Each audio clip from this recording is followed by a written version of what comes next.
Good evening, a very beautiful evening right here on TV47.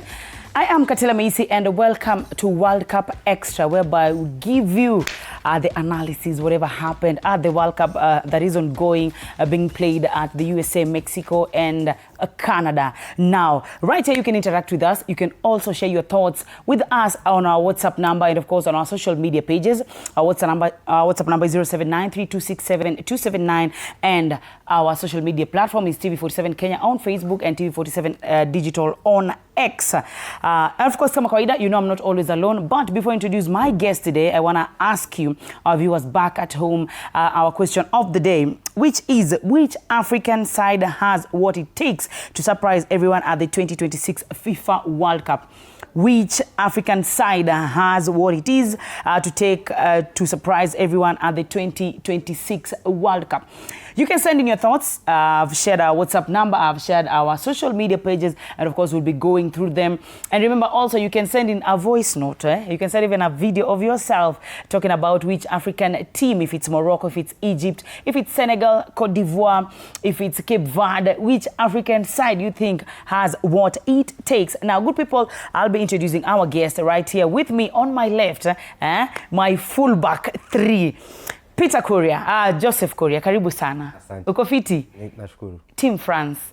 Nafurahia kuona. Anytime. Me as a Luya, when I see that jogo, when I see it, nafurahia sana. Otherwise, you've been good? I'm good. Kabisa. Kabisa. Okay. Now, a question first for you. Sure. Why are you supporting France? I've supported France since 1998. And who made me support France? My uncle. He was supporting Brazil during that final. And I said, let me just support France. Okay. Since then, I've been a diehard France fan. 1998, how old were you in 1998? 12. Where? Niko na old girl. Niko na old girl. Ulikushajua dhambi hiyo time. But anyway, which player is a player to watch kwa team yenyu ya France? I also support France. Okay. Which team? Which player? Unajua kuna ule player unajua this is the player to watch in this one. I think Mbappe, to be honest, because I think Mbappe comes up time ya World Cup. We saw the other World Cup how he outsmart a lot of teams. Right now, I think alianza na akafunga mabao. Yes. So Mbappe is a player to watch. However, we still have very good players wa France. Look at William Saliba. I'm an Arsenal fan. Of course, lazima nitaje Saliba. You're an Arsenal fan. Yani leo umeniweka mimi na mtu wa Arsenal, but anyway, lazima nitambomoa kama kawaida. 37 days as champions. So I think Mbappe, Saliba as well. He's been had a very good campaign in the EPL. So I think those two players, and definitely we have a lot of players as well. Olise is a player to watch as well. So I'm confident France is going all the way to the finals, lifting the cup. Okay. Actually. Jose Amesa, by the way, France. I also want France to win. I love France and Bakola. Yes. Sure. Now, definitely. You've had our question of the day of which African side has what it takes. Umeona World Cup. World Cup. There are some teams that are really surprising people, unajua. And then a team that really surprised was South Africa. Si tuko na just South Africa imeenda, but they've qualified the round of 32. And now let me tell you, Katelo. Okay. It was juicy. Nilikuwa na Tony Kwalanda hapa with Nduta and Kimanzi. And I told them, South Africa, the moment wali equalize the first game, wakatoka draw. Confident yao ilipanda, ilirudi, and they knew they can do it. Wali surprise South Korea. So South Africa is a team to watch. Okay. Remember Morocco last World Cup. Nobody expected Morocco to reach the semi-finals. Yeah. Right now, South Africa, I think it's a team to watch. Hawakufi moyo. Look at the first game. Walipewa 2 red cards. And if kama wangepewa the 2 red cards, I think that game wangejaribu kurudi kwa hiyo game. Okay. So South Africa, Morocco definitely. Morocco vile walifanya Haiti. Morocco. I think pia Ivory Coast. Cote d'Ivoire as well. All right. You can also be part of this discussion by sharing in your thoughts. Sharing jameni. Nisaidie na maji. Hey. By sharing your thoughts actually on our WhatsApp number 0793267279 and our social media pages at T47 Kenya on Facebook and T47 Digital on X.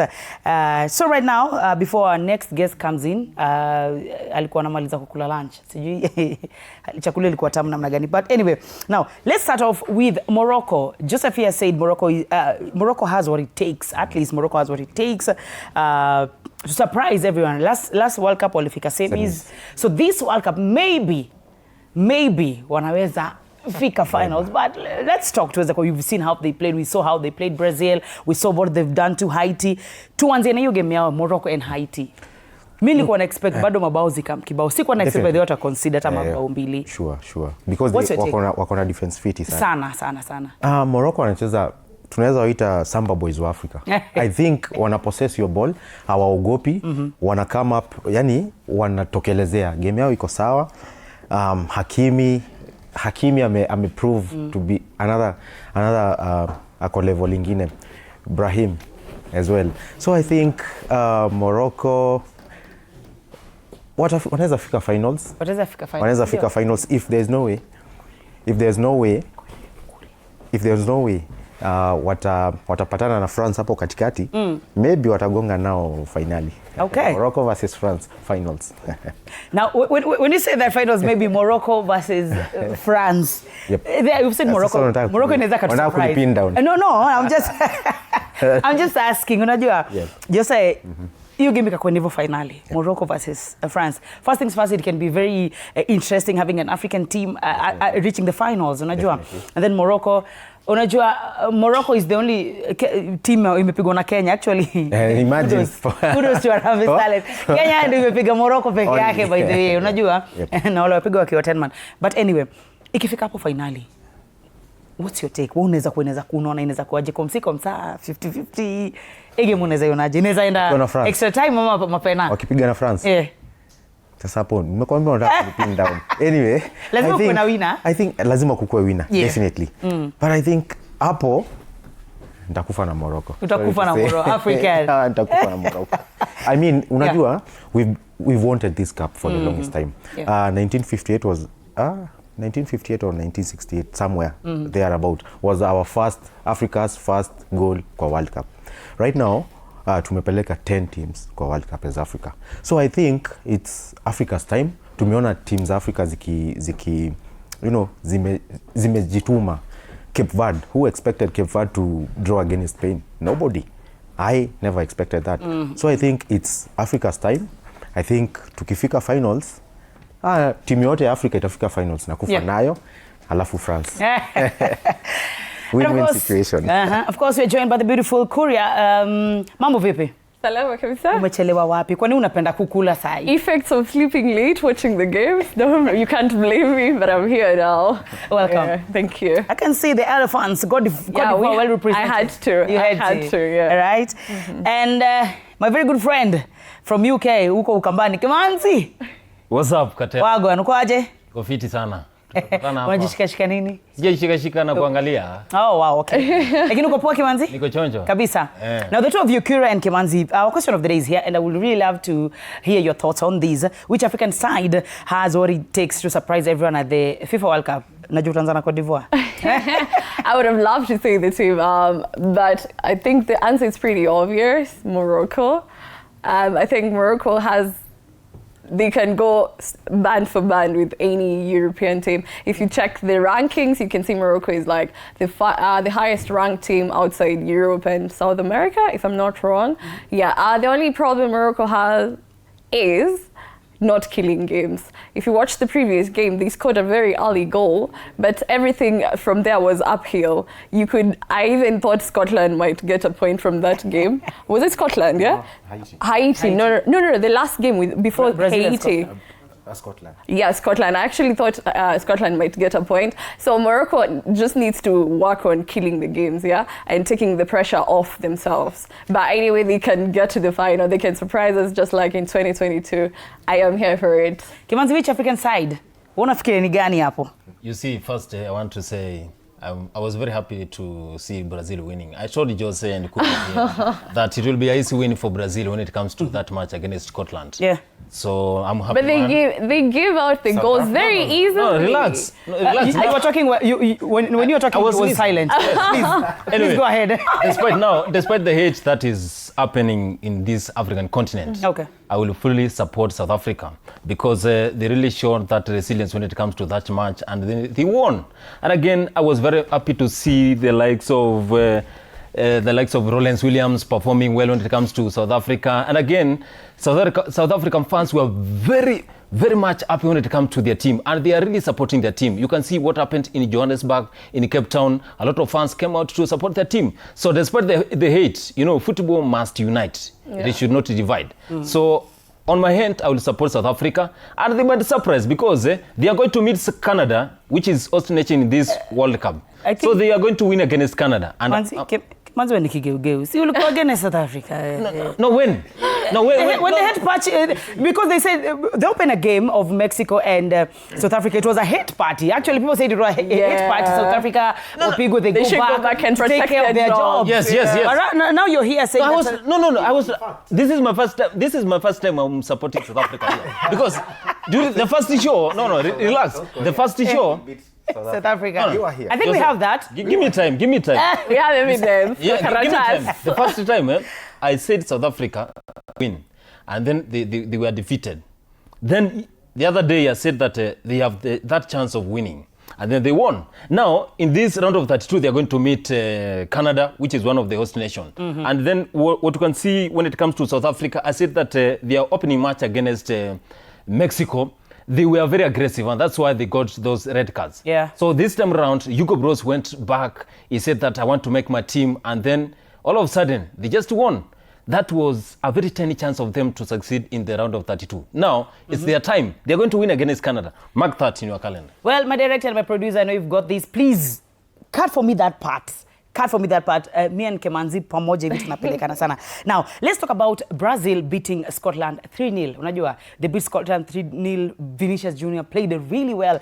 Actually, despite a lot of people expecting Neymar to start after he was he was physically fit from the injury. But again, we felt the Neymar effect at the field. But again, the man who made this team, at least we saw tuliona bidii sana ya Vinicius. He's that striker who really wants goals. Jose Chanianze, now let's talk about Brazil win over Scotland.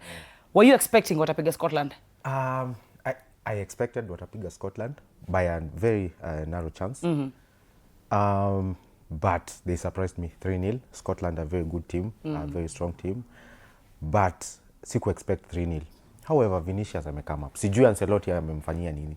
Sijui Don Carlo amemfanyia nini. All of a sudden, Vinicius come up kwa timu yake ya Brazil. Ryan as well, ali prove point yake. So I think Brazil have what it takes as well. Let's see the round of 32 vile kutaenda. Keeper pia alicheza part yake. Scotland hawakulalisha, walileta game yao.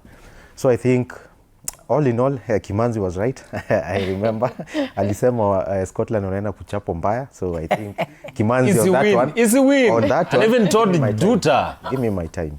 Of course. I think he was right on that right. one. Yeah. And then on Duta, last time ulikuwa na star moja. You have to. But now this is an African country anyway, right? Pure Luyas, actually. Yeah. Let's talk about Vinicius Jr. Performance and also Brazil win over Scotland. Oh, yeah. Were you expecting the 3-0 win? I didn't expect it to be such a huge win. I expected a narrow margin, just like he said.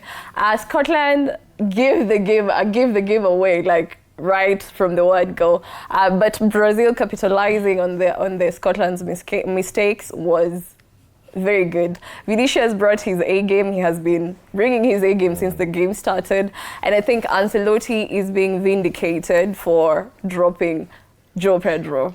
Yeah, I think the squad is very stacked. So it's such that leaving Joe Pedro doesn't mean they're not going to score more goals.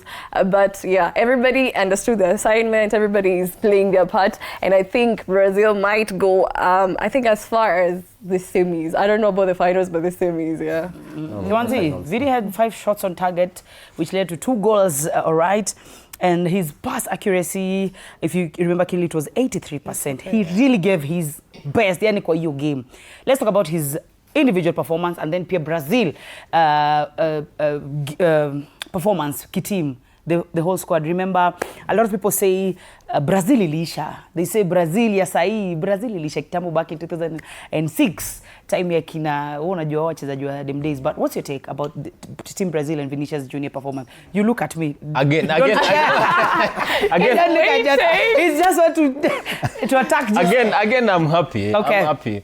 You see, when you watch Samba Boys playing, then you understand that there is joy when it comes to football. And when you watch Brazil playing, then you can tell that those South American countries, they really give that performance. And I was very happy. In fact, that was one of the best performances that I saw from Brazil, because a lot of people were rooting for Scotland, the likes of McGinn there. But again, as Duta said here, she wanted to see Scotland team and the fans flooding in that city so that they can take beer. But again, that was not the case. Brazil just went there to silence them. Again, I will not agree with what Duda said. Again, Joe Pedro influence when it comes to this Brazil squad. He was a top player when it comes to Chelsea, despite the fact that Chelsea finished in bottom 10, and again they have not qualified for the European competition. So Joe Pedro could make a great impact to the Brazilian team, because you can see they are really struggling. But again, Vini Jr., the way he has been doing in the Los Blancos squad, now he's there. He scored twice. But again, he's a top player. Again, I'm very impressed by Vini Jr. Despite the hate that happens in the social media, Vini Jr. comes to prove to the entire world that I am the Vinicius Jr.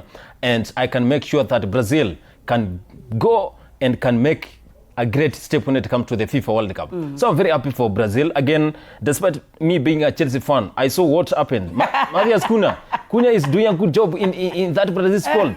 In fact, the Manchester United admin has always been posting Matthias Cunha when it comes to this World Cup. So Brazil squad, I could see them playing a good game. And I'm very impressed by what Brazil they are doing there. And Carlo Ancelotti, despite I was saying that that was a heavy task for him. Again, for Thomas Tuchel, Brazil has a lot of talents, and for you to make them play to give that performance, you need to have that patience. So Carlo Ancelotti came first time and then he gave them that performance. So I'm very happy for Brazil. I think they are going to give a great impact in this World Cup 2026. Again, Ronaldinho presence in the field, it gave them that morale. You need to get that morale from those legends. Nazario was there. I was seeing what he was doing, hugging the players, and again, Neymar Jr. return. Yeah, that is another. But also, for that can I say something? Yeah. Also, this Brazil, watching what they're doing on the pitch right now, it doesn't mean you can compare Brazil back in the days. That's like blasphemy. These are like a whole level. Brazil back in the days, they could get off from the word goal. Okay, I can just peep in and say that, you know, we are evolving. And during those times, even France, I can see Jose wearing France jersey. The time we had the likes of Zinedine Zidane, 1998, the likes we had the Thierry Henry. It is not like this time. We are in the 21st century where we have the likes of Kylian Mbappe, where we have the likes of Matthias Cunha. No, we are simply saying they are good, but they can get better. They can get better, but they cannot match with the likes of Ronaldo. They can't. Definitely not. They can't. But now they have that capability of going ahead. If you look, when you talk about Brazil, when you talk about the Samba boys, Ronaldinho comes to your mind. Kaká comes to your mind. Ronaldo, Nazario. Cafu. That squad. Anyway, let's move on to Group A of the World Cup, whereby it's led by the host nation, Mexico, followed by the surprising South Africa. Man. And then we have South Korea and Czech Republic. Let's talk about Mexico, where they beat Czech Republic 3-0. you know, actually in that group, Mexico has won all their games. Yani, they are there, they're in business. You know, being a host nation, you are at home, having the home advantage. This stadium is full, you have fun. Like, you have all it takes to win. You have all it. So if you don't win, let's say like Canada example, kama ushindi, nini ingine wataka, you are at home. The stadiums are full. So let's talk about Mexico advancing to the round of 32 after beating Czech Republic. Do you see them advancing to round of 16? I think yes. I remember Juicy. In fact, the first question of the show was which team between the hosts will go far. And I think everybody said Mexico. I remember Rocho and I can't remember the others, but they all said Mexico. And I think Mexico has an amazing squad. So far, they've won the last outing, 7 outings, they've won all their games. So I think Mexico is going to the round of 16. Definitely to the quarterfinals, I see it. Now, there will be an uphill there because wako home. Now wame prove.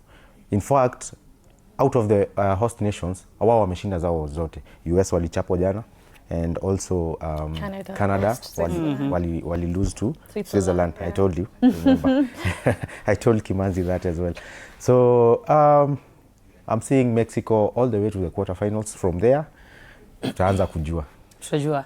What's the take on Mexico? They are flying high. I think I gotta blame. Okay, Mexico are gonna win. They've won the group, yeah. But I think this is where the real test comes in, yeah. Them being host nation, you know, they are playing with 12 men. The 12th man being the fans, yeah. But now, when it comes to South Africa, I could blame the coach. They played really poorly in the first game. I was like, where are they going to get even a point? And then they went back to the drawing board and they came back a totally different team. Because the team that played South Korea yesterday, it wasn't the team that I watched in the first match. They were playing rugby in the first match, like boots flying everywhere. You could have confused South Africa for a South American team. But I did not see that coming. I would have never guessed they were going to beat South Korea, champions of Asia, because that was very surprising. But I'm happy. Like you're saying, football is supposed to unite, but I'm not sure this is uniting us. But yeah, it is what it is. So we are going to be behind all the African teams. Yeah, unless they bring out the teams and say they're not Africans. Kimanzi, do you think Mexico inaenda mbali, being a host nation? Mexico, of course, that was a commanding display when it comes to playing against Czech. And you can see Czech is not just a big nation. They're just a nation that is trying to match the other developed country when it comes to football. Because for you to match those countries, like our Kenya, Harambee Stars, for us Kenya to match those countries like Senegal, Morocco, we have to do better when it comes to football in terms of academies. Can I remind you that Kenya is the only team that beat Morocco? That was an unofficial match, by the way. No, that was an unofficial match. Okay, I'll agree with you. I'll agree with you. But when it comes to this FIFA World Cup, we're just lucky. When it comes to World Cup, I would say that 12 estate is very key.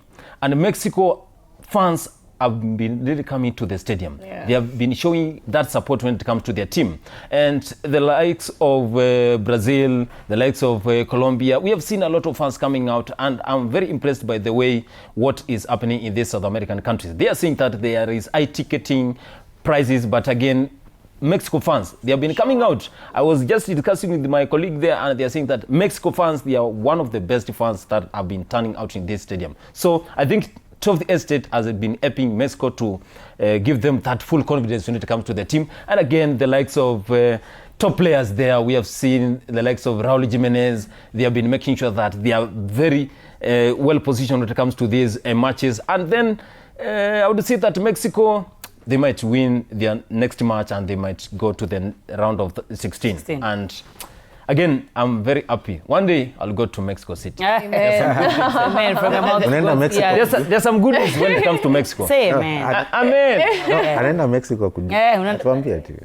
But then, Ama, you're going to Mexico because you saw what that female fan did to a fan who it's still valid. It's still valid. It's not valid, but my intention is to go to Mexico because just of the one. No. To go and watch football. VR. Check VR. Red or yellow. After review. I've seen the referee just say, patie kadi. Kadi kitoka mfuko hivi. I don't know. Withdraw. Well, all right, remember your viewers back at home, you can be part of this discussion by sharing your thoughts on our WhatsApp number and, of course, our social media pages by answering a question of the day, or even what you think about these games that have been happening. What do you think about South Africa, the Mexico, whatever you think that we're talking right here, what's your thought? And the question of the day is, which African side has what it takes to surprise everyone at the FIFA World Cup 2026? Now, moving on, let's talk about South Africa versus South Korea. Now, this was like South Africa versus the world, you know? South Africa versus the world, where Tapelo Maseko scored the sole win goal at the 63rd minute, and which gave South Africa their win and made them advance in the round of 32. Now, I know a lot of people in Swahili say walikuwa wamekaza. They lose that match, waende home. But again, as we've said, football is supposed to unite. But let's talk about these. South Africa, I think they were so determined. No, we saw what their captain, Rowens Williams, said that let's stop the politics and focus on football after their first game. Actually, game ya kwanza ya South Africa ilikuwa ni kama war. Walikuwa wanatumia nguvu mingi. It was just having 2 red cards on an opener match the first day. Somehow, and I think they came back and wakatulia and everything went on well. Let me start with you. South Africa historic against South Korea. Jose.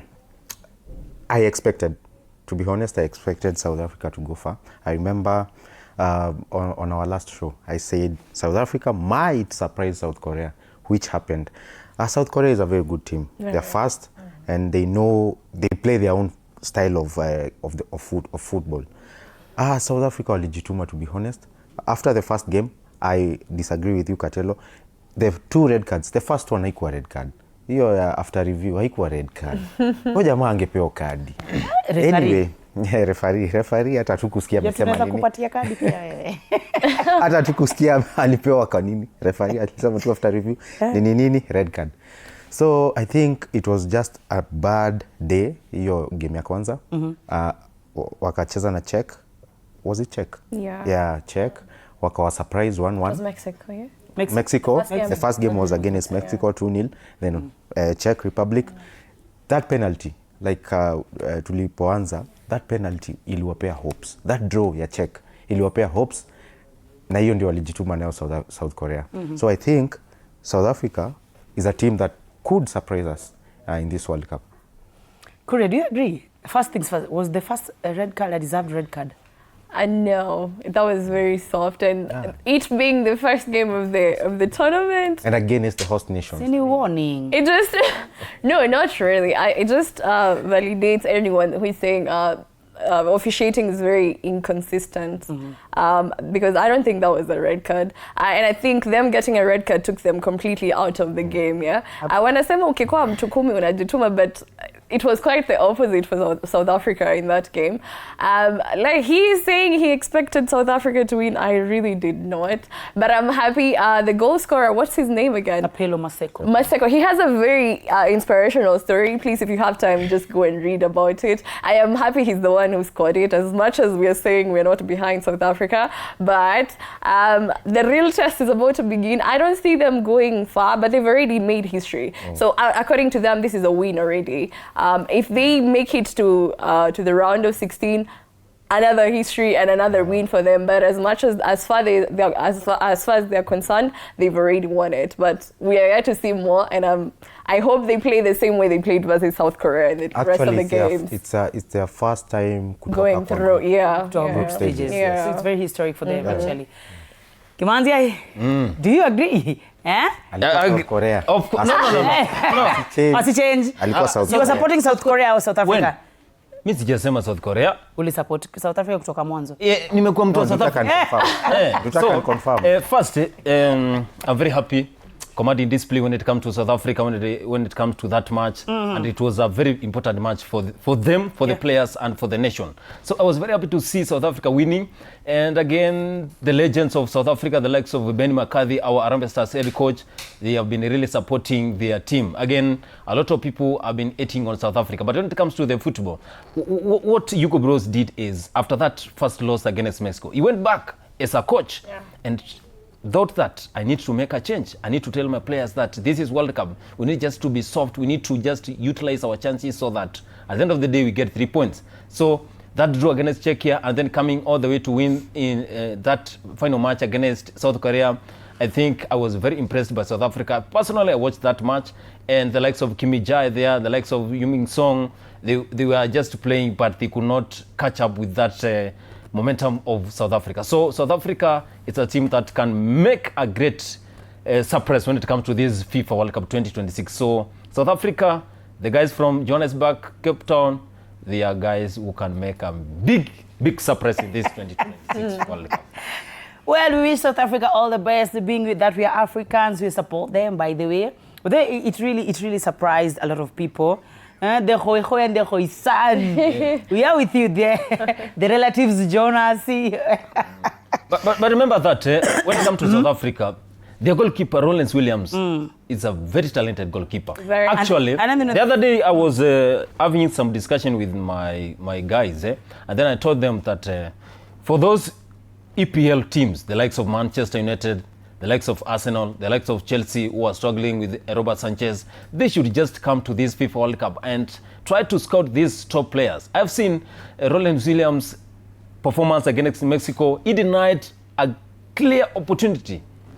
Raul Jimenez, he was not able to score. So I'm very happy for Rollins Williams, and he really showed that I am the captain of this South African national team. So I think for those teams, for those English Premier League squads that are struggling, Xavi Alonso, please, can go to Johannesburg to score. And another good thing about South Africa players, wengi wanachezea ligi ya kwao. Actually, if you look Local at teams. the defense hapo nyuma, the defense and the goalkeeper, wanajuana. so the sinking in is very easy for them. Now moving on, a match in Group E whereby Ecuador that beat Germany. Yani for me mwenyewe nilistuka. Actually, I was like, how is this even possible? These underdogs teams are really surprising. These big, yani wanakuja na ubaya. And then after scoring, after winning, they pack the bus. Hakuna mahali unaenda. They just pack the bus now. Ecuador beat Germany 2-1. Was it a bad day in office for Germany? Ama Ecuador are just so good. Yani ni kusukuma, they just want to push and push. Let's talk about your game. Remember, Ecuador had their first goal. Sane for Germany scored in the 2nd minute. And then they equalized in the 9th minute. A very good goal. A really good goal. In the 77th minute, manze walikazia Germany. I saw the look in Kai Havertz's eyes and I was like, fuck. Jose, your game, Ecuador na Cheki, Germany. Was it a bad day ama? Not a bad day. Definitely not a bad day. Mimi game ya Germany, since game yao ya kwanza, yes wanashinda, hatukatai. But not convincingly. Germany is one of the teams very highly ranked. Yeah. But I do not place them, sioni wakifika far. Sane. I mean, Sane has had a very bad outing kwa ligi. So, kuanza game, I don't see much performance kutoka kwa Sane. Then the squad itself, I mean, iko tu. It's not a squad that unaweza iaminia. I'm sorry to say, but Germany, mafans wa Germany, whoever is supporting Germany, I think amwendi mbali. I usually say, whatever is stopping Germany from going all the way is Germany itself. Yeah? Why are you saying that? Well, because they're like one player. If you, for example, in this World Cup, they just took out Schlotterbeck, got injured, and then the whole Germany squad crumbled. So they are one player from being a very mid team, or 2 players. Because I think if you take Mencha and Schlotterbeck, then there's another whole Germany you can see. Yeah. Keeper pia. Sasa keeper ako 40 years. Sisemi. Hey, no. You don't say that about Neuer, please. No. When you talk about 40 years, no. Okay. Angalia ukipiga na akiwa Bayern. Some sloppy goals. A 30-year-old man. If you talk about Bayern and conceding, angefanya hizo mistakes. They had the very least number of goals conceded, and he was on. But if you talk about goalkeepers, I think this World Cup ni World Cup ya goalkeepers. Yeah, goalkeepers. They are standing out. When you say about 40 years, Vozinha is 40 and him, man, we say life starts at 40. 40 is just the. There is a different young Ronaldo, and then there is. What's your take on Germany and... No, wait. I wasn't done. Okay. No, I actually expected the win for Ecuador. If you look at South American teams, they play very similarly. The likes of Ecuador and Colombia, they play high-octane football. Attack. Even if they scored, I don't know. Did you see them pack the bus yesterday? Did they? Maybe in the last minutes after they scored the second goal. But they play it's end to end. They take shots from everywhere. And if you take shots from everywhere, chances are the keeper is going to punch the ball out for a corner, which they got a goal from a corner yesterday. So yeah, I like how they play. Take your chances. You never know. It might hit your opponents and then it's an own goal. You never know. But I love the way they're playing. Yeah. Do you agree with Korea and Jose? First I would say, Germany itapiga. you see, umenipatia time pia, let me talk kwa. So, first I would say that Germany and Ecuador game, that was just an individual performance, because I watched the likes of William Pacho playing. Pacho was excellent when it came to that match. Definitely. Actually, he was the man of the match if you ask from my hand, because the kind of blockages that he did over there, he was the best player. Also, Moses Caicedo, quality performance when it comes to that match, and again I was very impressed. You just have to mention Caicedo because That's why I started by saying it was an individual performance. Okay. William Pacho, Moses Caicedo, and also that Arsenal guy in Kapie. He was doing a good job when it comes to that Ecuador squad. So I was very impressed by Ecuador. But again, Germany squad hedge is just catching against the players. Because the likes of Manuel Neuer, although they say experience is the best teacher, Neuer has a lot of experience when it comes to this World Cup. Yeah. So he could do some of saves over there. But again, you can see the muscles of Manuel Neuer, they're just trying to communicate that it is time to say goodbye to Can I ask, do you think any goalkeeper in the world saves that first goal for Ecuador? You and Ishika Okufe, I swear. Okay, no. Okay, I know. Yeah. It was. But what I can see is that, again, those South American countries, we know the likes of Fede Valverde, who plays for Real Madrid, they always play hardwood shots. Actually, that shot for Ecuador was very powerful, and I was very impressed. Again, the likes of Kai Havertz, and again, Germany scored. Nagelsmann is really missing that surge number impact. Because when it comes to the front three of Germany, you can see there is someone who is missing over there. Because you can see the likes of Jamal Musiala, the dribbling that happens over there. Sometimes they can dribble, and then when it comes to those opponents, you can see that pressure coming from the defense is trying to control them. So pressure from defense is trying to accumulate those players from Germany. But I'm going to say that Germany, their defense again is very poor. Tony Rudiger, who plays for Real Madrid, nowadays, as I can say, Rudiger is not the one who used to play for Chelsea at the age of 22 years. Yeah.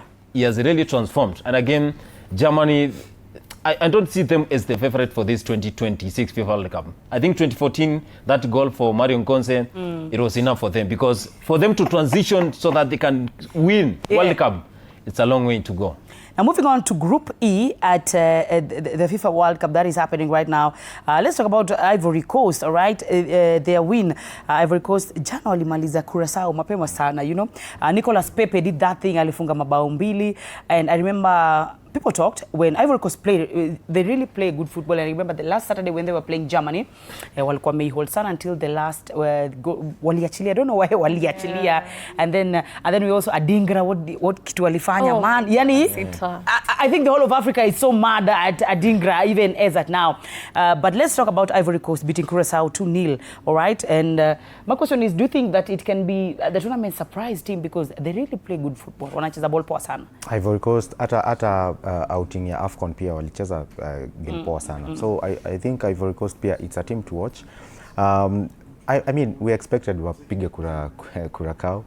Curacao is, in fact, nilijua hii World Cup that there is a country like Curacao. A very small nation. So it was expected. So I see hata hiyo game ya Germany walikuwa watoke na point hapo. I don't know what happened. But wako na individual talent, Adingra. the likes of Pepe. The first game watu wali complain sana vile Pepe aliingia. Ati Pepe hafai kuanza game kama hiyo ama nini, but yesterday alinyamazisha kila mtu. So I think wako na individual talent and I see them going far. Not all the way, but watafika mahali. Do you think they could go with Morocco up there? Last 16. Last 16? Last 16, inshallah. Okay. Do you know how much I love Ahmad? He plays for... Ahmad? Yes. Okay, sawa dial. He's still selfish. Bro. He needs to release the ball, man. You should go to Abidjan or Yamoussoukro so that you can meet him. Otherwise, I even have his number. I don't have a problem with that. I even have his personal level. Tubaki kwenye mada. Kuria. Yes. Their performance. It was a really nice performance, and I saw the locker room after the win. It was really nice. I think after every win for every African team, they have to just go and look for the locker room videos. Kakalika, I don't know what. Ghana, yeah.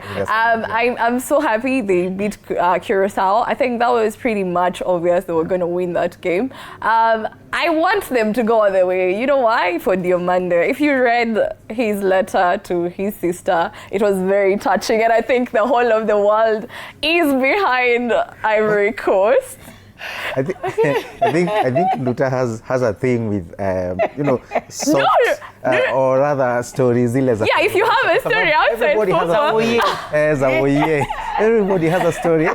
Has a story. He has a story, but he's also putting in the work on the pitch. I think he won young player of the season in Bundesliga, and he's proving us right why he actually won it. It wasn't a fluke. So they played really well. I love. What's his name? He scored a brace yesterday.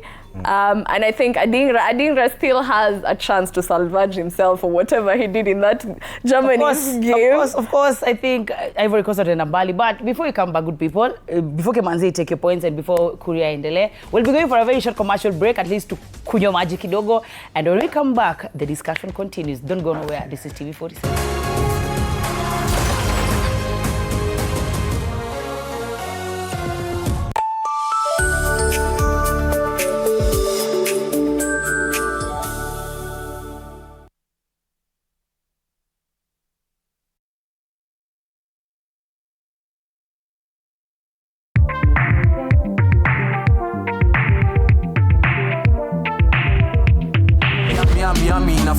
Maji juu ni tamu kama sali.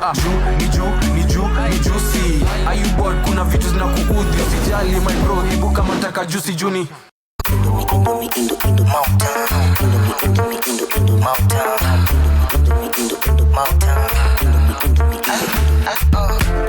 Indomie mautamu tamu. Indomie mautamu tamu. Indomie mautamu tamu. Indomie, furahia mlo mtamu. Steam energy drink. Cool, refreshing taste. Recharges your body and mind. Energy to help you keep going. Celebrate with Kenya's favorite energy drink. Now available at your nearest shop. Get yours today. Power up. Game on. Msimu wa soka iko on na Von iko tayari kusisimua kila dakika. Ukiwa na Von unaleta games sebuleni kwako, kuanzia runinga safi za kisasa hadi speaker zenye sauti ya kusisimua. Shuhudia kila goli, kila save na kila shangwe kana kwamba uko uwanjani live. Tinga ofa hii special kwa kutembea von.co.ke sasa hivi. Von, designed to love.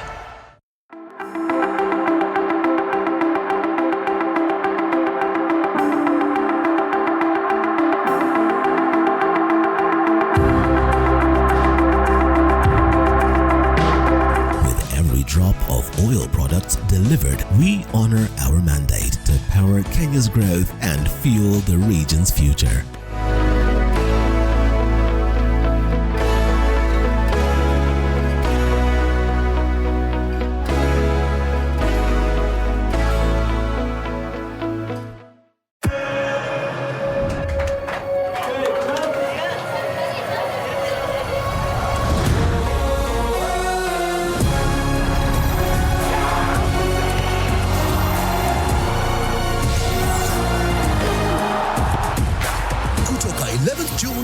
20th July, kila kitu inaweza ngoja. The FIFA World Cup 2026. Reconnect GOtv yako for only 999 shillings today. Only on GOtv.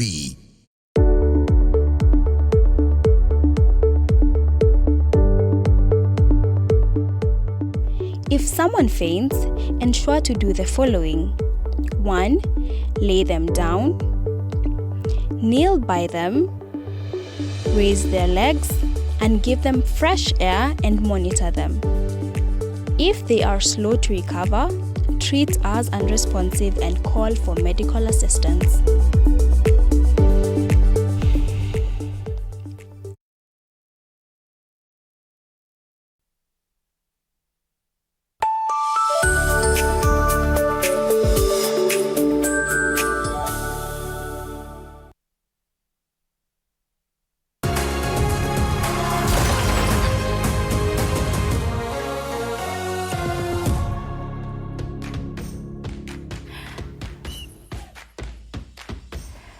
Welcome back to World Cup Xtra on TV47 with me, Katela Macy, and my very good panelists right here, Jose, Miss Kuria, and Kimanzi right here. Remember, you can be part of this discussion by sharing in your thoughts on our question of the day, which African side do you think will surprise everyone at the 2026 FIFA World Cup? Our WhatsApp number is 0793267279, and our social media pages, it's TV47 Kenya on Facebook, TV47 Digital on X. Now, before we went for a break, Kimanzi was to talk about Cote d'Ivoire. Let's talk about which players are stepping up. Unajua, sasa kuna ule when teams comes to the pitch and then after substitution there's this player unaonaga huyu alikuja aka change game. Huyu ameingia game ika change. Or there's this individual player that twisted that game na ikakuwa top notch. Kwa nini umeshika kadi unataka kunipea kadi? Sawa. Let's kupatia. Let's talk about Cote d'Ivoire. First, I want to give a red card. This red card is to the fans and anyone who is talking bad of Simon Adigra, third Sunderland player. Because I saw this is the red card for those fans. After review. This is the red card for them. Actually, this red card is for those fans. I repeat again, anyone who is talking bad of anyone who's criticizing Adigra. Someone who is criticizing Simon Adigra. Because during the AFCON 2024, that is the player when Ivory Coast were hosting this AFCON. This is the only player who made a great impact until this team won that final. So why are they criticizing? Because for a player, we must have ups and downs. That game, it was an up, down for that player. It's called positive criticism. But I think it's my time. In that position, it's my time. No, it's my time. Relax. For a good striker, you have to. How do you know that? Maybe the muscles of Simon Adigra relaxed and he allowed the ball not to go. So what I can say is that relax. Okay. It's my time to talk. Please go ahead, Kiwanzi, please. It's my time to talk. Okay. So what I can say is that Simon Adigra is a quality player and he has been proving to the entire world that I can play for my national team. That is Ivory Coast. And again, for the Elephants win against Curaçao, again, for our team, Harambee Stars, Kenya, they should go and benchmark in Curaçao because that is one of the smallest nations that qualified for the FIFA World Cup 2026. So we should benchmark in Curaçao, we should benchmark in Haiti, we should also benchmark in Haiti. No, we have to pull out those small countries. Yeah. They really showed that a lot need to be done by those countries that did not perform and qualify for the FIFA World Cup. Again, for those for that performance by Ivory Coast, individual performance from goalkeeper Yaya Fofana. Again, I want to say that that was a big move by head coach MSFI. MSFI, since he took over that team, he has been really making sure that every team that is going to play, he has different formality when it comes to play. And again, Frank Casey, he was really making sure that I dominate that midfield. I hope you guys saw Frank Casey. He's the captain. He had Again, to. Frank Casey, he was making sure that everything that is happening in that midfield, I'm controlling it. Again, you see what Diomande was doing in that left wing. He was making sure that I am putting those crosses. So for a team to perform, you need to make sure that for the midfield it is strong. For the left wings, right wings, you're okay. For the goalkeeper, Yaya Fofana was also outstanding because he made a good save when it comes to the Curaçao. Yeah. Curaçao is not a small team, because I saw the kind of play that we are giving, despite the fact that they were playing against a very strong nation from Africa. So I would say that Ivory Coast, since the legends Didier Drogba, the likes of Solomon Kalou retired, again we can see now the likes of Amadi Diallo, the likes of Diomande, the likes of Frank Kessie, although Frank Kessie is about to retire. We can see this team is trying to catch up with this generation. Again, those also who are criticizing Nicolas Pepe, we saw Nicolas Pepe when he came from Lille, and also he was signed by Arsenal. Actually, Arsenal, actually, Arsenal, they are the one who made Nicolas Pepe to go down when it comes to this performance. Wow. No, it's my time to talk. It's my time to talk. He was talking about individual brilliance. No, Joseph, please. Yeah, it's my time to talk. I'm trying to build up. I'm going to give you a red card. Because I'm trying to build my point. Because Nicolas Pepe, when he came from Lille to Arsenal, he was doing exemplary performance when it comes to Lille. But when it came to Arsenal, Mikel Arteta, the kind of play, he tried to accommodate Nicolas Pepe. And again, Kona FC. It wasn't Mikel. Wait first. Maliza wewe. It wasn't Mikel. It's my time to talk. You can see those coaches from Arsenal, the likes of Unai Emery, Mikel Arteta, they are the ones who really changed Nicolas Pepe. Because that guy, when it comes to that left wing, he was cutting some left shots. And again, he was scoring. But when it came to Emirates, they tried to change his play. And again, that is when his performance went down. We are putting the blame Ivory Coast. No. Ivory Coast, yesterday, Nicolas Pepe, and again scoring for a goal in World Cup. Yeah. It's an history for a player. So you will always remember that brace against Curaçao, despite the fact that you were playing against Curaçao. We are coming for your head. Yesterday, Cote d'Ivoire, I think they deserved to win. Okay. Curaçao, top performance, salute, because you really showed that you went there to play. So if all right. If you're talking about players who are stepping up, I think it's okay to mention Diomande. I am not going with the war. Yesterday, he was the one who created the most chances for Ivory Coast. He is the one who still dribbled the most past the opponents. So I think Diomande is stepping out when it matters. And I think this is his tournament. Liverpool, Leipzig is okay, I understand because... So, red card pia wewe. Mimi ndio niko nayo.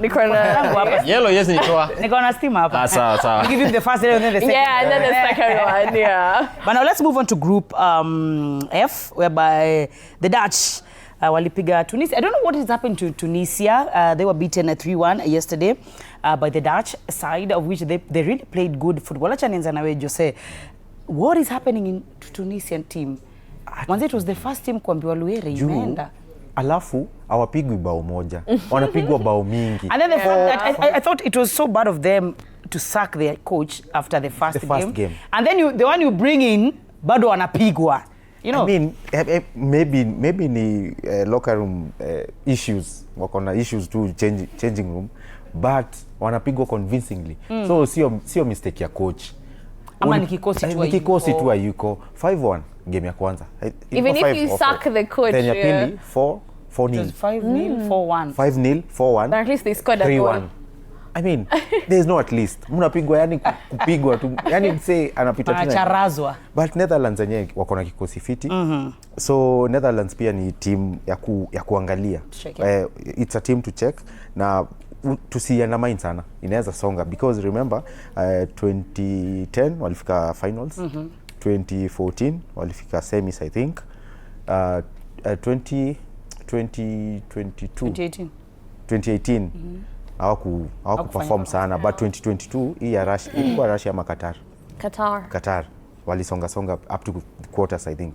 So it's a team to watch. So I think wako na kikosi. Talking about Netherlands being a team to watch, to Korea, do they really look like genuine title contenders, the Netherlands? One thing about Netherlands, they're going to sell you hope.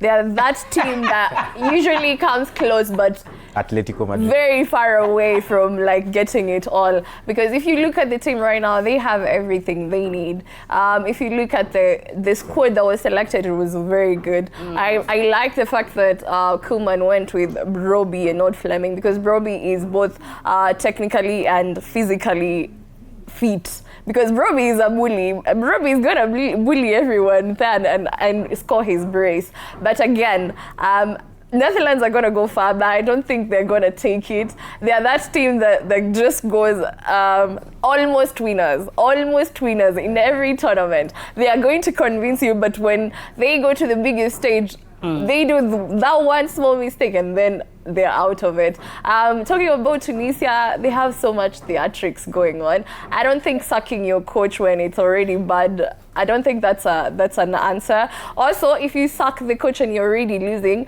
I don't think the coach who comes in, we know Javi Renard is very good, but I don't think the performance that we're seeing is Javi Renard's, because the team doesn't pick up immediately. The coach needs time with the players. He needs time to win back the locker room. So I really don't think this is, we might look at it as Renard's losses, but I think this is just Tunisia not being good. Look at it hivi, huyu coach amewafikisha World Cup. So the first game, it's not a game to judge. It's not a game to judge. Look at South Africa, for example. Kama South Africa wangechuja coach wao na juu ya game ya kwanza, then saizi wame surprise. So I think probably because coach anajua kikosi yake, anajua kwa nini aliselect our players. So yeye ndio anajua. That was very random. It was random. Yeye ndio anajua strongholds za every player, anajua mahali ata change. So kuleta coach mpya within the first game, tricky. Kimanzi, talking about the Netherlands, how impressive is the team attacking yao, defense, mid in Netherlands? Ulichekiaje? Kwanza nataka kuzungumzia hiyo ya Tunisia au wazee kutoka pale Tunis. Because unajua kwa mpira nafikiria kwamba wale Tunisia Federation ikikuja pale iweze kumfuta ule kocha wa Tunisia ni kama waliweka hisia kwa mpira na ifo. Maana ukiangalia kocha vile amesema Jose, kocha kama wakati walikuwa wanafanya training, wakati alikuwa anafanya team selection, yeye alikuwa anajua kwa nini alichagua mchezaji fulani. So ukikuja pale wakati wa first match, and you know this is World Cup, anything can happen. Wakati mpira unakuja pale mnafunga mechi ya kwanza alafu unanifuta, inaonyesha kwamba then is the group stage. It's a group stage match. So ilionyesha kwamba waleka feelings pale na ilikuwa ni kitu mbaya sana. So kwa upande wangu Tunisia kumfuta coach ilifanya morale ya wale wachezaji iende chini. Maana ukiangalia pia wachezaji wengi pale. Nimeona, unajua mimi huwa nafuatilia Tunisia sana because hiyo ni timu ya kwanza huwa iko katika nafasi ya kwanza kufuzu katika kombe la dunia. Maana ukiangalia kuna wachezaji wengi pale akina Montassar Telbi wao wanacheza vizuri sana. Yaani wachezaji wazuri, lakini pia wakifika kombe la dunia wanazua. So kwa upande wangu Tunisia kwenda chini ni morali ilienda chini baada ya wale Federation kumfuta ule kocha. Pia Uholanzi pia akina Virgil van Dijk pale, akina Malen pale, akina Cody Gakpo, wachezaji wazuri sana. Na pia nafikiria kwamba Uholanzi ni timu ambayo huwa inatisha sana kwenye kombe la dunia.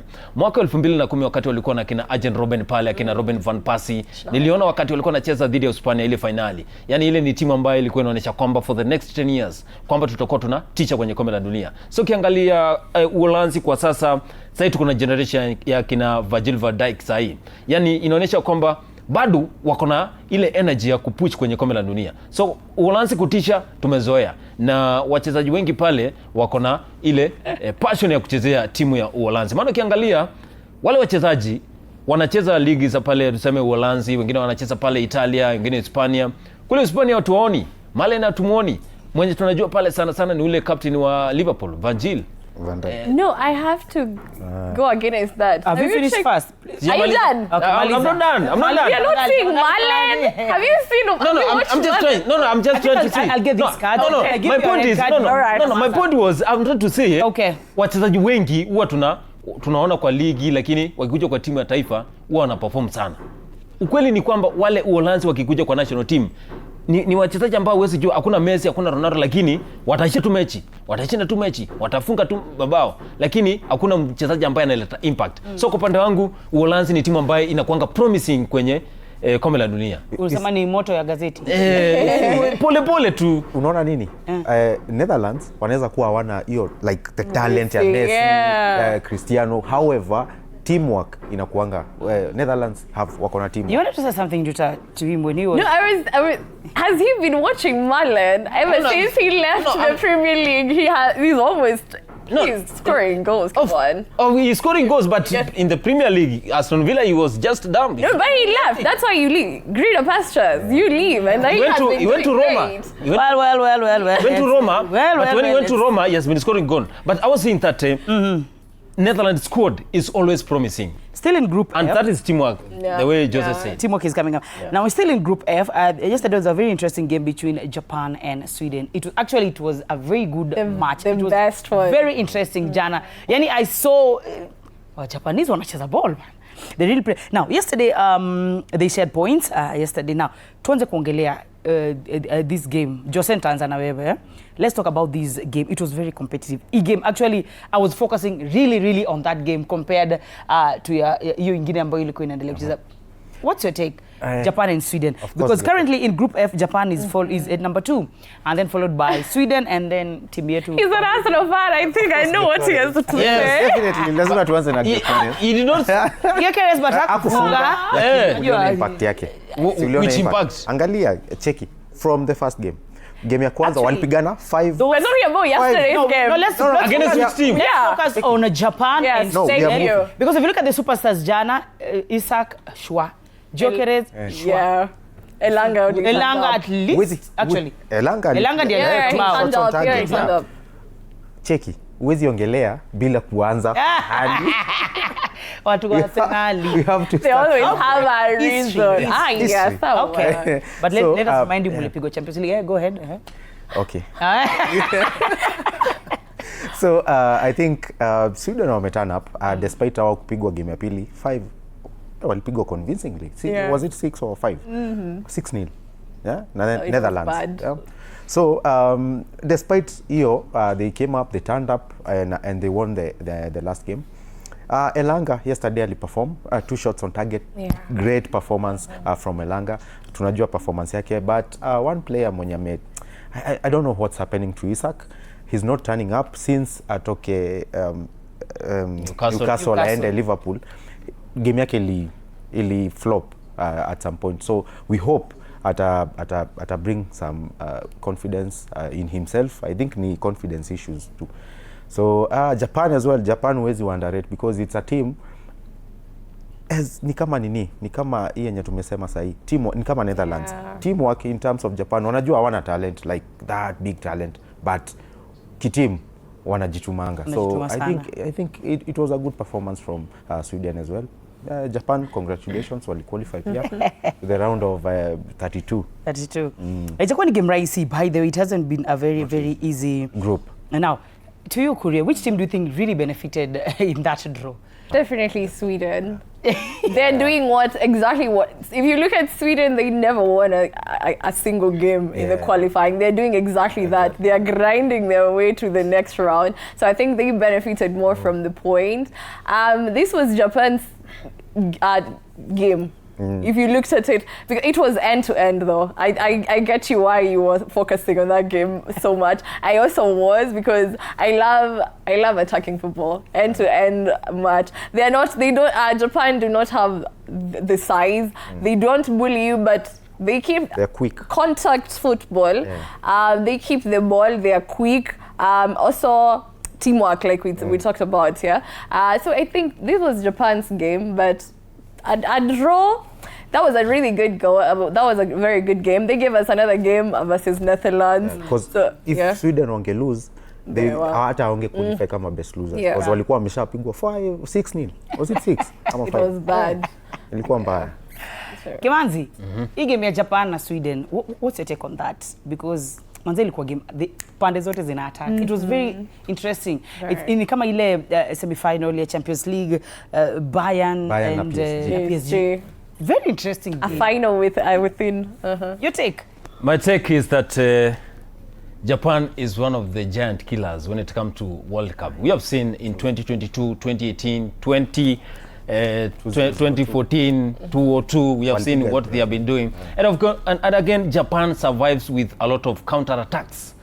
That team is more of pressuring the opponent because they have that ability to run. You know, Japan players, they can run. Those Japan, we have Japan, Iran, Iraq, those teams can run. They can even pressurize you until by the time you reach 90th minute, you are tired. So I can see that Japan, they are giant killers, and then I won't see that Sweden, they really benefited because I'm not a supporter of Sweden, but Graham Potter, since he just took over that Sweden team, he has been trying. He has been trying, but again, Sweden, they have top players. They have Gyökeres. Gyökeres is one of the quality player, top striker who plays for Arsenal. He's a top. You're really making Joseph happy. No. Really making him happy. You know when kama ni nzuri ni nzuri. Kizuri kiajiuza. Kizuri kiajiuza. Why talk about a langa? No, relax. So Gyökeres, of course, you know, Gyökeres knows how to position himself when it comes to that striking position. So I think the first match when he scored, he got that confidence. And again, scoring in the World Cup will always boost players' confidence. So I would say that Graham Potter impact when it comes to this Sweden national team is really being witnessed. So I think Sweden, they benefited, I would say that, because they tried to compose themselves, and then they won. They won. I think that draw against Japan, it's a win for Sweden. Yeah, and talking about players who are stepping up when it matters, I think Lucas Bergvall is. Did you watch? He has some impact when he comes on, and I think he has a bright future ahead of him. Yeah. Well, now let's move on to Group A, whereby Group D actually. Sorry, in Group D, whereby Turkey, despite being eliminated, by the way, they beat the host nation 3-2, whereby the winning goal came in 90 plus 8 minutes. It was a very interesting game. Now, some people say this was a consolation, or maybe something went wrong mapema. Remember Turkey, Luere Imenda, actually it was the first team being eliminated in the group stages. USA are currently leading number 1 with 6 points, followed by Australia, which are tying points with Paraguay, and then Turkey. But let's talk about this game, whereby it was a surprise. Actually, it was a surprise whereby Turkey beat USA. Acha nianze na wewe Jose. Hii game Turkey walikuwa na proof point ama ilikuwa kabla tuende lazima mtu feel? Mimi nimewatch game ya USA. Games za USA hizo mbili zenye walicheza. Yes. USA okay wanashinda, yes, but they are not convincing. Hawachezi ile ball like, yes, wana possess, but it's not the kind of football that really? Yeah. The first game, wali win. It's just, I think ni juu ya wako home. That's why they are winning, because their game iko tu hapo, wana possess, but hizo bao ni zile tu bao za kawaida. So Turkey as well, Turkey is a very good team. Sijui mbona haiku prove this World Cup. And it was okay for US to be beaten. I'm not a supporter of US, and I think this time round, second round of 32, wanakutana nani? Wanaenda home. Wanaenda home. Wafike poa? Wafike tu. Wako nyumbani, they're home. Okay, tu home. Okay, participants. Now, to you, Nani, Kuria, what do you think went wrong for Turkey? Ojepi kupata timu imepiga USA, umeshatolewa. Lakini mmepiga. Munapiga host nation. Munapiga timu imeshinda. Walikuwa nasaidia Iran. I think it was a good win. It's okay to go home with your heads held high. It's okay to console yourself, like everything is not okay, but at least we got this. I think everybody had Turkey as their dark horses. I don't know what happened. They underperformed. There wasn't that chemistry in the team. It's like the first time they were playing together in a while. So I really don't think, I don't know where it all went wrong, but they're saying we're actually pronouncing their name wrongly. It's Turkey. Turkey. Wow. Yeah, but it is what it is. At least they beat the host nation USA. USA played. I don't agree with you that they've not been winning convincingly, but them being home, it has come as an impact. But I think this is as far as they go. I don't think round of 16 they're gonna be spared. But we are here to see that there are a lot of surprises in this World Cup, and I don't wish that one to be one. Kimanzi, do you agree? After tuongelee pia USA, unaona ikienda mbali qualified round of 16. Kwanza Pochettino ball, since he came to that USA national team. You know, we all know that I don't think whether you guys agree with me that in USA a lot of people there, they focus with business. When it comes to football, they call it soccer. So mostly they don't focus with the football. So, and that's why we are seeing what is happening when it comes to Chelsea management, the likes of Todd Bowley. They are more profit oriented. See what happened when they were selling Marco Correa. Anyway, we'll talk about transfer news. Anyway, when it comes to USA, I was watching their game, the first game, and I can say that there is a change when it comes to the United States football, because Mauricio Pochettino, since he took over there, we have been seeing the likes of Christian Pulisic there, and we have seen how they are doing when it comes to this team. And again, the game strategy that USA used when it comes to the first match and the match where they played Turkey is totally different, because they came to this match against Turkey whereby they were assured that we are going to win, and that is where they made a big mistake. Mauricio Pochettino, this is a red card for you for changing the game strategy. Again, Turkey, personally, when I was in Turkey last year, I was in Turkey last year, and when I landed at the Istanbul airport, I saw a lot of people there, and they were asking us, do you guys play for a Kenya national team? I told them, we are Kenya and we are going to come to the World Cup. So I'm shocked to see Turkey. I'm glad on broad daylight. No, you see. Am I just hopeful? Just to be optimistic. Just know you're on your own. So you see, when I saw Turkey performance, first, I did not agree with the head coach of Turkey, what he did, because he used 4-3-3 in that formation, and that formation could not fit against them. That is, Mauricio Pochettino used 4-3-3, and 4-3-3 against Turkey, which is a team that has that high attack. Again, they have top player there who plays for Inter Milan, Hakan Çalhanoğlu. Çalhanoğlu was giving a lot of crosses, putting a lot of crosses, but again, the defense for USA was not just strong enough to condone those passes. So I would say that Turkey, although they are going home, but they proved to the entire world that we can do it. They came since 2002, so they had a lot of pressure. You know, when it comes to this World Cup, you can just come to the field, and then you're just having a lot of pressure, tension. You're meeting players. Your players have not played for the World Cup. Just imagine one day if we will have our national team, Harambee Stars, our national anthem being played at FIFA World Cup. Even you as a player, you just get a lot of tension. But you see the likes of Germany, the likes of Brazil, they are used to World Cup. So I think Turkey, they just got that tension during their first match, their second match, but they redeemed themselves against USA. Although that was all in all, by the way. Now Australia still on that group, whereby Australia, in Group D, Australia secured their qualification after drawing with Paraguay. Yani hao ni kama tukaze. You only need a draw for us to proceed. Jose, let me start with you, all right? Let me start with you. Performance here, Australia so far in this tournament during the group stages. Currently, Australia ndio wanafuata USA with the 4 points. Yani hao ilikuwa they win one, wadraw one. Wamequalify. What's your take on that? Ama it was a weak, the opponent was a weaker team? You cannot uwezi underrate Paraguay. Paraguay is one of the physical sides iko kwa World Cup. So Paraguay, Ecuador, hizo teams, they are very physical. South American football again. So it was not an easy win, but Kongole kwa Australia kufika hapo, but it's just a team wenye wewe tukaze tusonge tu, wewe tusonge tu.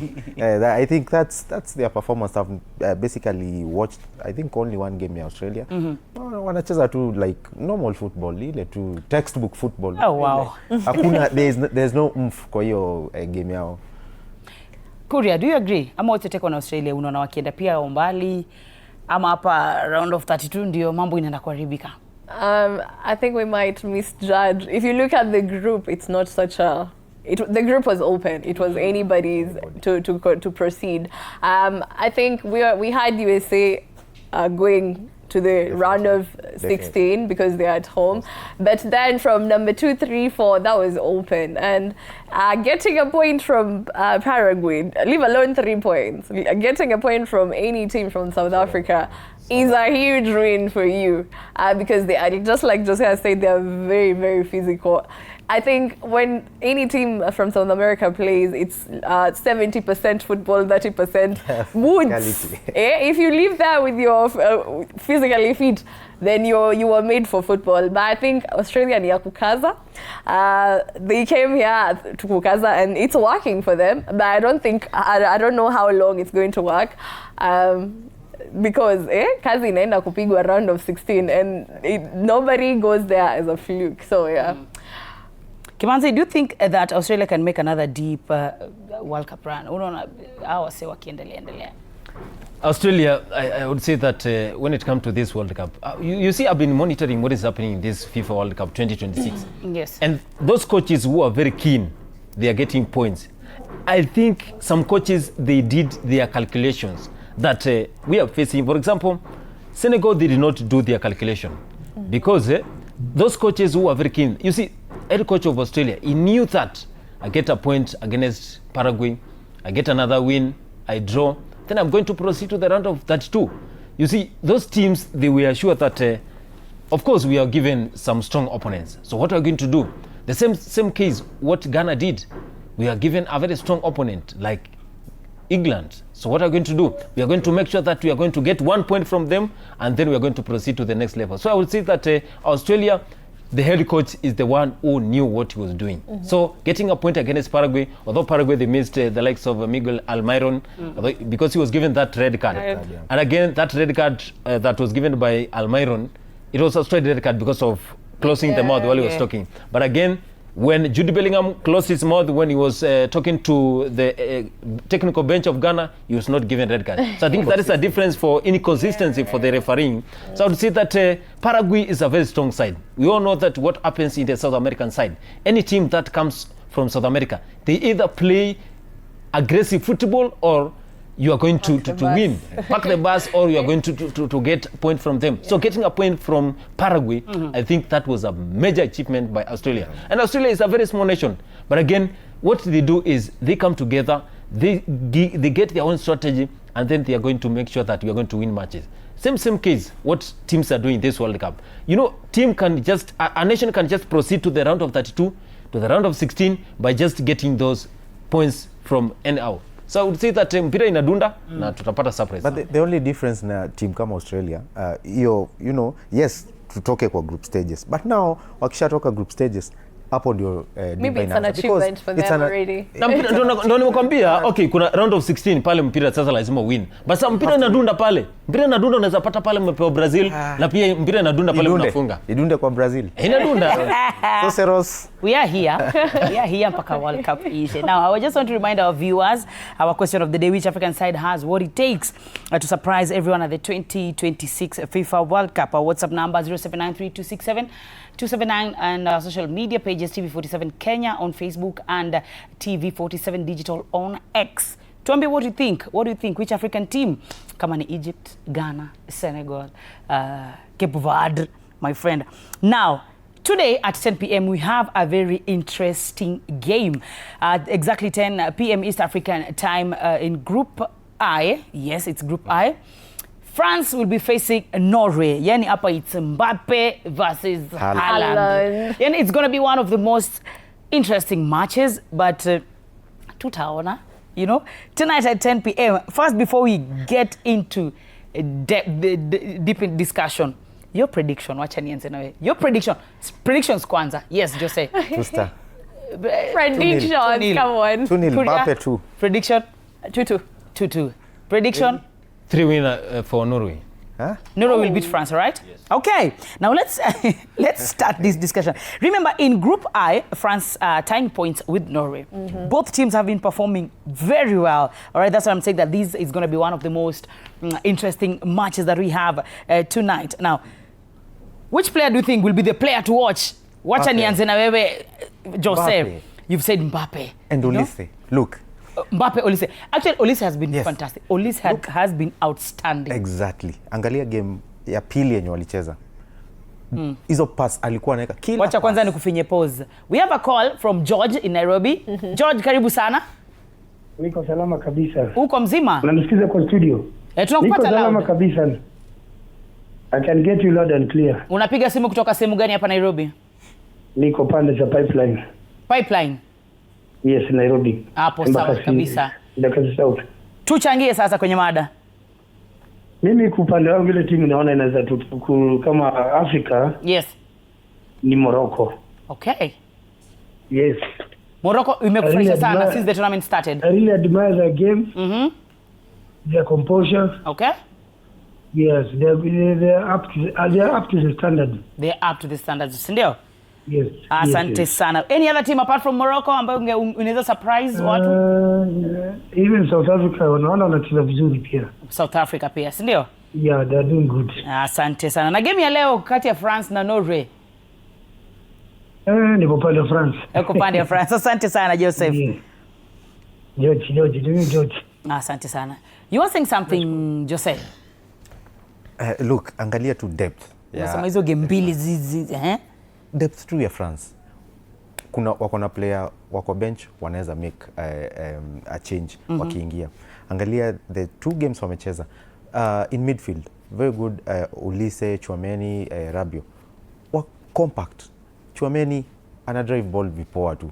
Box to box. In fact, Chouameni vile anachezanga Madrid, a totally different game compared to what he's playing right now. Ulise fantastic. Hizo the most important killer passes.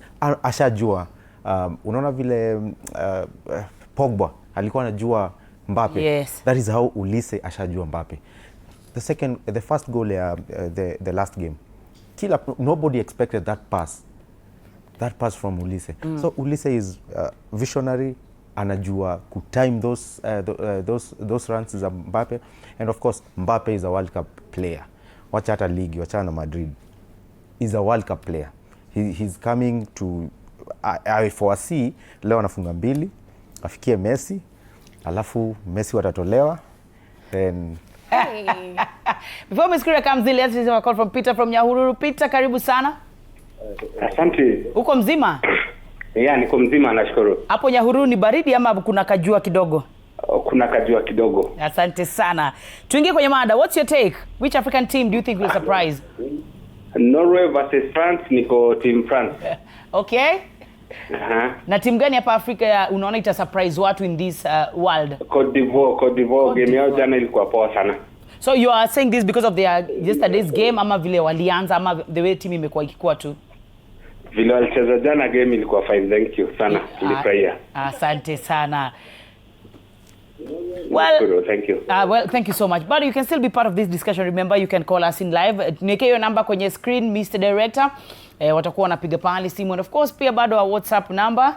The number iko pale na iona 0795045864. You can be part of this. Unatupigia simu, tunasikia.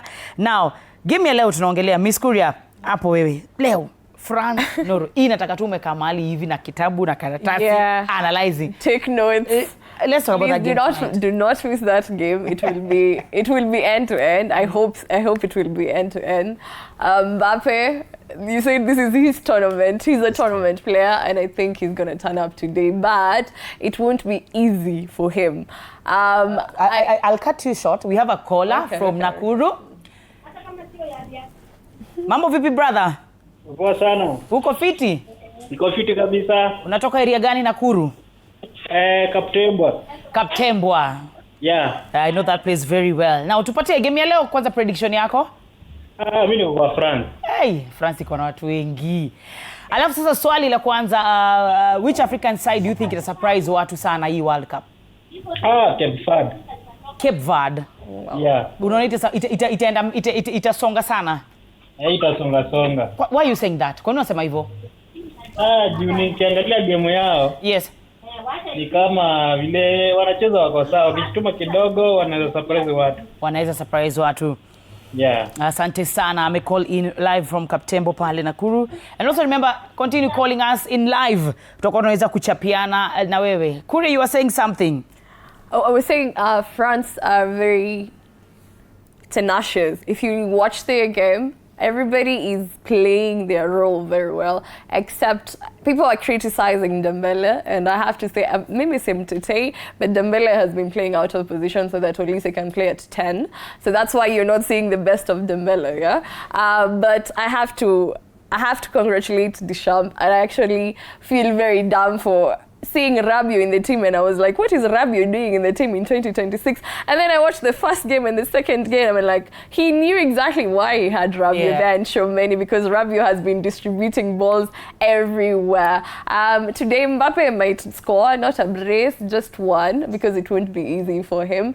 It will be a very close game. Even if we win, they will win by 1, but I'm still going for a 2-2 draw. Okay. Kimanzi, nao umedifa na hawa kabisa. Umesema Norway will beat France 3-0. Kwa nini unasema hivyo, by the way? First, I want to say that a lot of fans are really hyping France. That is just an overhyped nation when it comes to football. Wait, no, relax. You see, France. Do this. I think, give me this card. Nisaidie na hii card. Nisaidie na hii card. Yeah, tafadhali. Tuendelee. If I give you a red card, unanyamaza. So, relax. Give me time to talk. Yes, please go ahead. Let me just expand my point. I think from what we saw in 2022 when France was playing against Argentina in the final of World Cup, we saw what happened. Of course, they said Mbappe, Jose said Mbappe, this is his tournament. But again, they are coming to this game playing against Norway. Norway, this is their debut World Cup 2026. They have not been participating in this World Cup. So they are going to play against a very small nation that has... We're having Joseph from Kakamega. Sijui kama ni coach Jose amemtuma. James from Kakamega. James, mambo vipi? James, James, hello. James anajisikiza tafadhali. When you call in, punguza sauti ya TV, usijisikize. Sawa sawa. Please, Kimanzi, go on. I was trying to explain my point. Yes, please go ahead. I hope you guys give me time. Ni James amepiga simu. Yeah, give me time, guys. James, tafadhali usipige simu. Because I have a lot of comments to talk about this game. France against Norway. Because I'm saying that France is just of a hype nation. We have seen what happened, but they cannot control this game for 90 minutes against Norway. I'm telling you because, number one, Norway fans, they have been coming out of this World Cup in large numbers. We have seen what is happening, what they are doing. They are trying to push, even in the parliament, they are trying to show support for the national team. So I'm trying to figure out what is going to happen today, because the France defense is not strong to make sure that they can accommodate Erling Haaland. Because the midfield of Norway is very tight. They are going to make sure that they compose, and they are going to make sure they are going to mark Kylian Mbappe. Because when you mark Mbappe in that France squad, and you try, because I'm very sure Didier Deschamps is going to bring Michael Olise in the second half of this game. So when they control Kylian Mbappe, and then they try to mark Michael Olise, then it's done for them. So they are going to score 2 goals, and then they are going to finish. Let me ask you this question. Do you think that if they mark Mbappe, we have people who can score? We have Dembele who can score. We have Bakola who can score. We have Olise who can score. It's not only that Mbappe is the only... That's why we have secret weapon in Team France. That's why I said. That's why I said. Give me time to talk. I know the likes of Desiré Doué. I know the likes of Ousmane Dembele. But what I'm saying is that this France team is going to come to this game with a lot of confidence. And for you to win a game with that confidence, you need to be very serious, and you need to capitalize all the chances. Norway, they're going to get 2 or 3 chances, and they're going to utilize them. Let me remind you something before we move on, before Joseph and Kuria says something. Do you remember the game, which tournament was it, whereby Man City was playing? Is it Carabao? Man City has been Carabao, right? Crystal Palace. Wait first, I want to challenge you on something.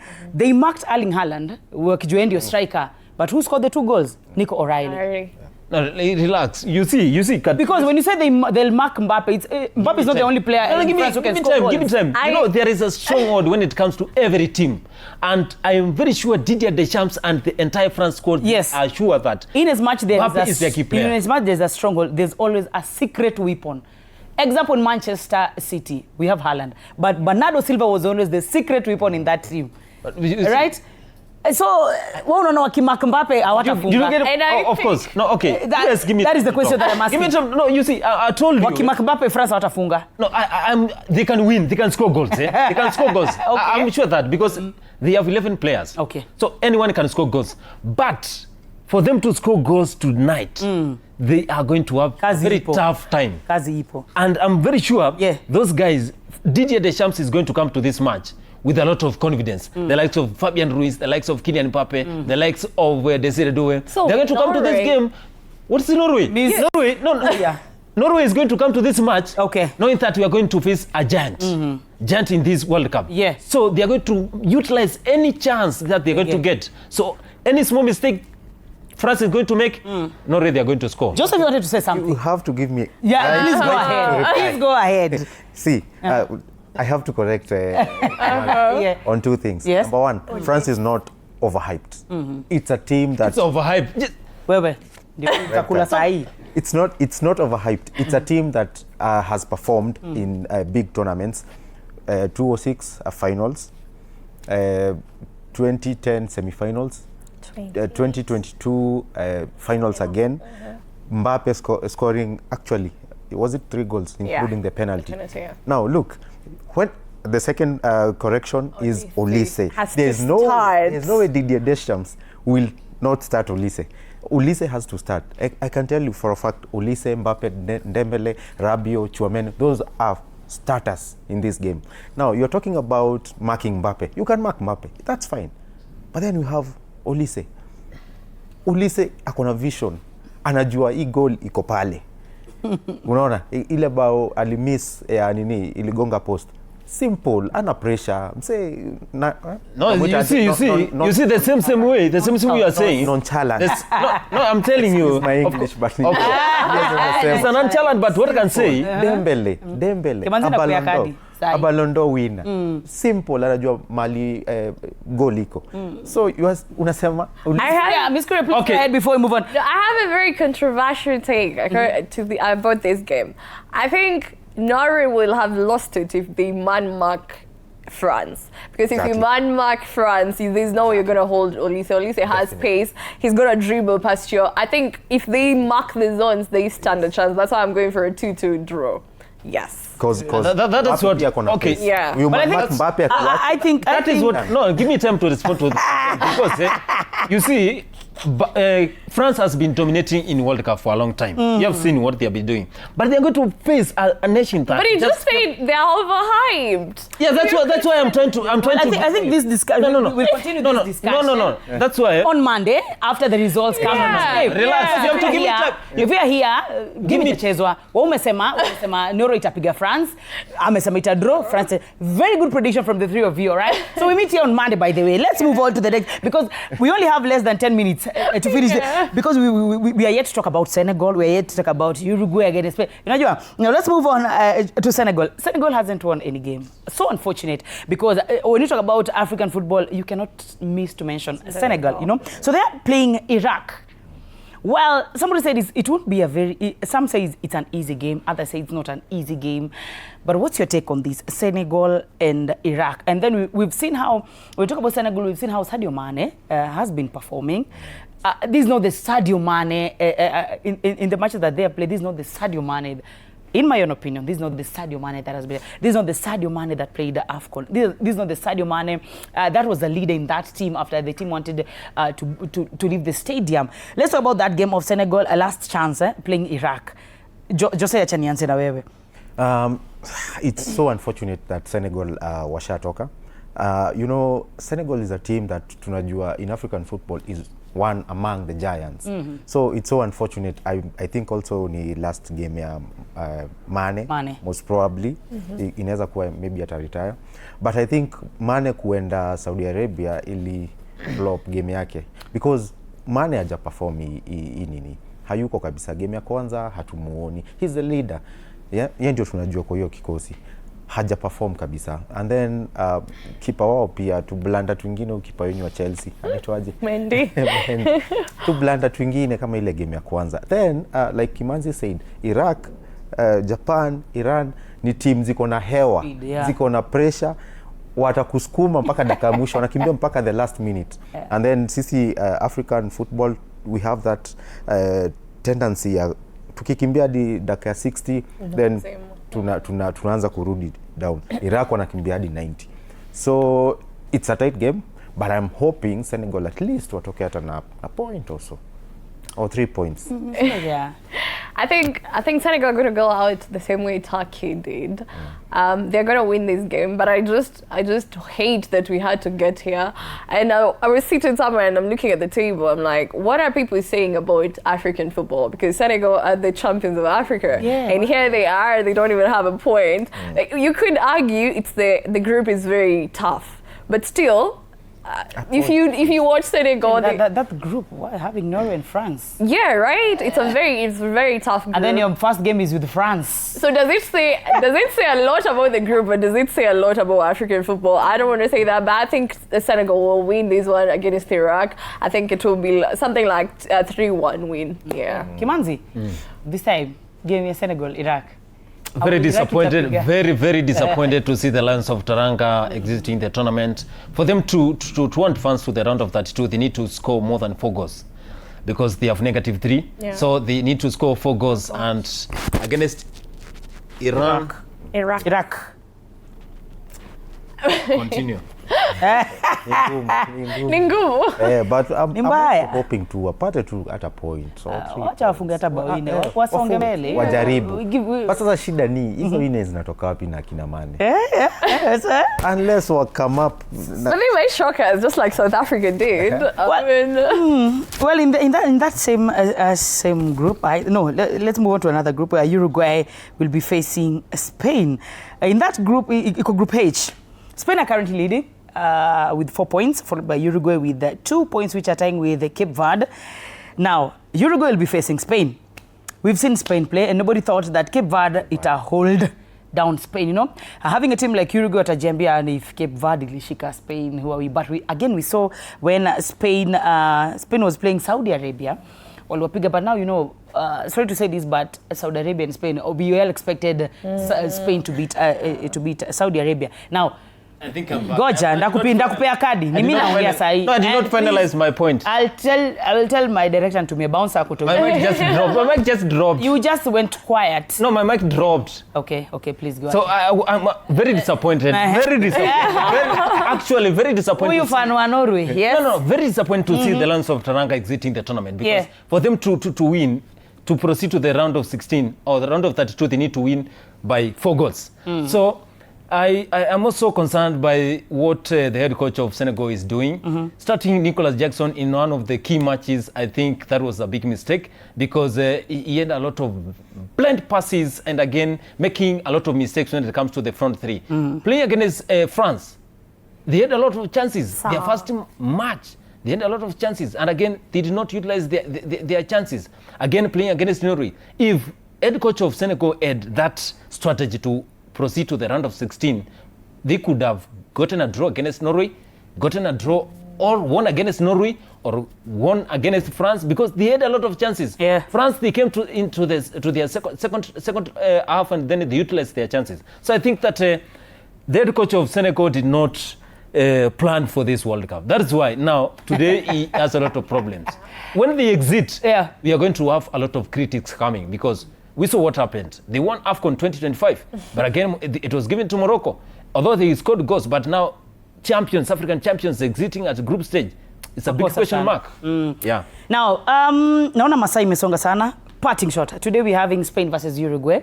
That is number 1 versus number 2. Nipatie prediction and then briefly the key player to watch in that game. I think Kemal ata come up your game. I see Spain winning easily against Uruguay, and then I'm hoping Cape Verde watu surprise tena. Keeper wao afanye tu mambo yake. For you, Miss prediction and then the player to watch in this game of Spain and Uruguay. I'm going for a 4-2 Spain win. Player to watch, of course, Yamal. But I think Federico might score as well. The brace. No, Max Araujo for Uruguay with a brace. Okay. Yes. Kimanzi. Spain against Uruguay. Yeah. South American countries. We saw. I was watching that game when they were playing again, the last game against Panama. I think against Panama. Yeah. And they made a lot of mistakes. Even when Luis Suarez was watching the game, he was very disappointed because I saw that clip that was trending the social media. And again, I think also the head coach of Uruguay did not, Marcelo Bielsa did not plan for this game again. top teams, they're exiting at group stages. I think it is one of worst things we are witnessing in this World Cup. Okay. So I think that Spain against Uruguay, Spain, despite them winning Euro, despite them trying to show that they have top players, I think today, Uruguay, they are going to give them a very tough assignment. What is your prediction? My prediction, because I love... What is your prediction? I have to build up my point. Okay. Because I love... No, just on the prediction. Don't build a point. I just want a prediction. One for win against Uruguay. Uruguay to win one.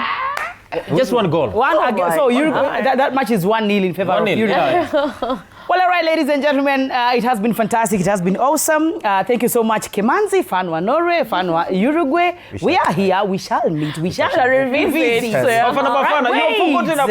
Kimanzi, tafadhali, please. And then thank you so much, Kimanzi. Thank you so much, Kuria and Joseph. Now, and to all our viewers back at home, thank you so much for your thoughts and your comments on our social media and our WhatsApp number. Those who called us in, thank you and thank you and thank you so much. We'll meet again on Monday, 4:15 till 6 p.m. And of course, after review, Tela Macy, Jose, Kuria, and Kimanzi, we are out. It's a red card. We are out. See you on Monday.